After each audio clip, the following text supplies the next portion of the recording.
Dear students, हम पढ़ रहे हैं क्लास 8 का साइंस का चैप्टर सम नेचुरल फिनोमेना। ठीक है, तो ये चैप्टर हमने पढ़ लिया। इसमें हमने कुछ जो हमारे कुछ वर्ड्स थे, इसमें से क्रस्ट था, what is discharge, earth split, earthquake, electroscope, lightning conductor, negative charges, positive, Richter scale, seismograph, thunderstorms, transfer of charges, tsunami, tremors. ठीक है, फॉल्ट जोन्स के बारे में हमने इसमें पढ़ लिया, रिक्टर स्केल के बारे में हमने पढ़ लिया, कौन से प्रिकॉशन हमसे लेने चाहिए अर्थक्वेक के टाइम, क्योंकि अर्थक्वेक को हम प्रिडिक्ट नहीं कर सकते हैं, लेकिन हम उसके प्रिकॉशन लेके अपने आप को बचा सकते हैं।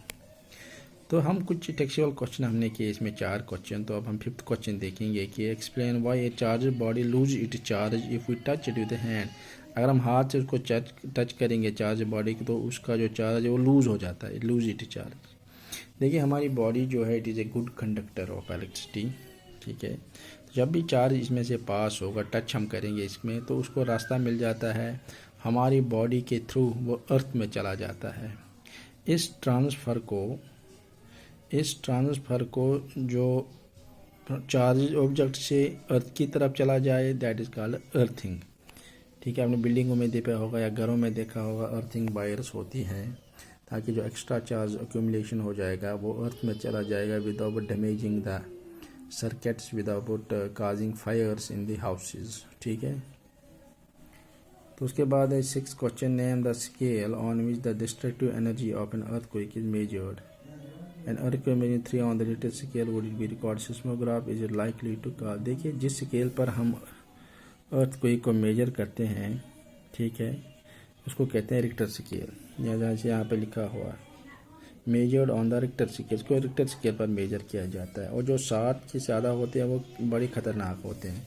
तो 3 वाला जो इसने कहा है, तो 3 जो है रिक्टर स्केल पर मैग्नीट्यूड वाला, ये उतना डिवास्टेटिंग नहीं होगा। हाँ, ये रिकॉर्ड तो हो जाएगा सिस्मोग्राफ में, मगर ये उतना डिवास्टेटिंग नहीं होगा।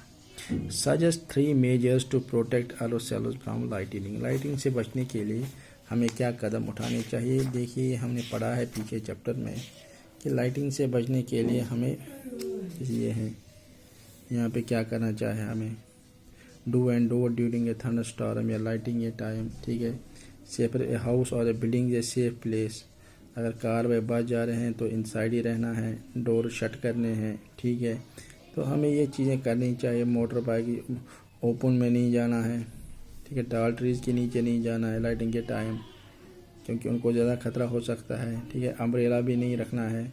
तो इसलिए किसी बिल्डिंग में सुरक्षित हैं, किसी खुली जगह पे हम अगर दुबक के बैठेंगे तो वो भी सुरक्षित है। ठीक है, ये वो पोजीशन है जो हमें लेनी चाहिए ड्यूरिंग एन अर्थक्वेक। तो उसके बाद explain why charge balloon repelled by another charge balloon, why अनचार्ज balloon attracted by another charge. देखिए, हमेशा like charge they repel each other, ये तो हम पढ़ रहे हैं। तो जब दोनों में एक ऐसा चार्ज हो जाएगा तो ये तो कुदरती बात है कि वो रिपेल करेंगे। लेकिन अगर एक में एक चार्ज पॉजिटिव होगा, दूसरे में नेगेटिव होगा, तो वो आपस में अट्रैक्ट करे। अनचार्ज बॉडीज अट्रैक्ट ईच अदर। ठीक है, उसके बाद describe with the help of diagram instrument which can use detect A charge body. Charge body को डिटेक्ट करने के लिए, जैसे हमने पढ़ लिया इलेक्ट्रोस्कोप की बात हम कर रहे थे, उसकी जो हमने सारा कुछ जो है उसकी कंस्ट्रक्शन कि कैसे उसमें मेटल स्ट्रिप्स लगे होते हैं, जब टच करेंगे तो वो बिल्कुल एक दूसरे से दूर हो जाएंगे जब हमारी बॉडी टच करेगी उनको। ठीक है, और जब नहीं करेगी तो वो एक दूसरे से चिपक जाएंगे। ठीक है, तो ये हमने सारा पढ़ लिया है। और इस इंस्ट्रूमेंट को, सच डिवाइस जो है, इसको हम कहते हैं इलेक्ट्रोस्कोप, ताकि चार्ज को मेजर कर सकते हैं। बहुत कम चार्ज को भी ये मेजर कर सकता है। ठीक है, तो अपनी इन क्लासों में हमने इन क्वेश्चनों को किया है आज, अपनी 2 क्लासों में। जो बाकी बचे हुए क्वेश्चन हैं वो अपनी कल वाली क्लास में हम देखेंगे।